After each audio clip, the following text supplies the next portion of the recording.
Pastor Reinaldo Siqueira, o que ocorria exatamente dentro do santuário terrestre, que, conforme falamos no programa anterior, foi proposto pelo próprio Deus?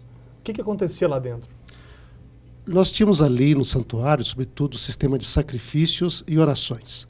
O homem que pecava, quando cometia algum equívoco, ele deveria levar um pequeno animal, seja um cordeiro, seja, às vezes era um bezerro, um cabrito, uma cabra, ou se era muito pobre, um passarinho, não é? Se ele não continha dinheiro para comprar isso.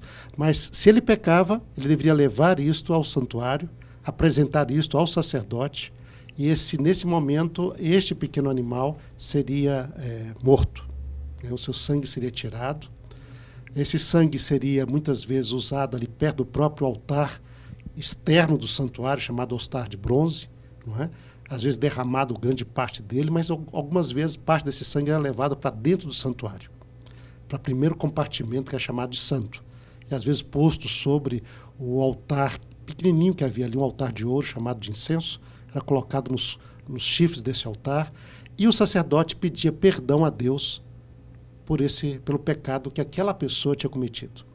Aí, ao voltar, ele então apresentava aquele animal sacrificado, que foi morto, ele era queimado no altar de bronze que estava fora, chamado altar de holocausto. E com isso, então, nós temos dois sistemas ali, sacrifício e intercessão. Né? Esses são os dois sistemas. Para resolver o problema do pecado, haveria necessidade de sacrifício e também de intercessão. Não é? Este é o sistema base do santuário. Esse era não é? Havia outros sacrifícios que isso aconteceu. A pessoa agradecia a Deus, trazia também sacrifício de agradecimento, não só pelo pecado, mas sacrifício de agradecimento, sacrifícios de louvor.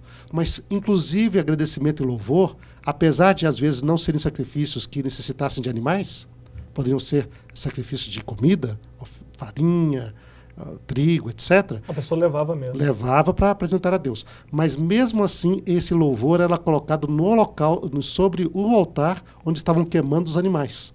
Então, o mesmo louvor só era aceito diante de Deus quando era oferecido junto com o sacrifício de animais que tinham morrido. Não é? E, então, não só para solucionar o pecado, mas até para agradecer a Deus. Era colocado junto com o sacrifício de animais que eram oferecidos naquele dia.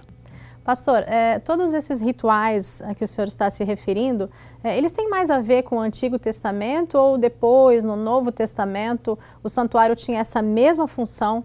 Tudo isso que o senhor está falando aconteceu da mesma forma na época do Novo Testamento? Então, Márcia, quando nós vemos o Novo Testamento, o livro de Hebreus, fala que este santuário terrestre que Moisés construiu era símbolo de um santuário celestial. E que todos os rituais que eram ali feitos, eles representavam verdades ligadas a Jesus Cristo e o seu ministério. E nós vemos isso hoje. Se, por exemplo, hoje o homem peca, na realidade nós temos o mesmo processo. Se nós pecamos hoje, nós não oferecemos um cordeirinho, não vamos a um santuário, uma tenda, mas, no entanto, nós nos voltamos para o santuário do céu, que diz que existe no céu onde Jesus está diante de Deus. E nós nos aproximamos de Deus na base do sangue de Cristo, que é o Cordeiro de Deus que tira o pecado do mundo. Então nós temos um Cordeiro. E nós também nos apresentamos diante de Deus confiados na intercessão de Jesus. Ou seja, nós temos um sacerdote que intercede por nós. Então, na mecânica mesmo, é a mesma coisa. Nós temos de aproximar com Deus, diante de Deus, na base de um sacrifício, que é o sacrifício de Cristo, confiar nos méritos de Cristo e na sua intercessão. E isso ocorre tudo, nós oramos voltados para o santuário no céu. Então o mecanismo é o mesmo, porque não eram aqueles animais, aqueles sacrifícios que salvavam o pecador na época do Antigo Testamento. Tudo aquilo era símbolo do sacrifício de Cristo, que salvou tanto eles, quanto salva nós hoje também. Ok. Obrigada, pastor Siqueira, pela sua participação e pelas explicações tão claras a respeito do santuário. Sim.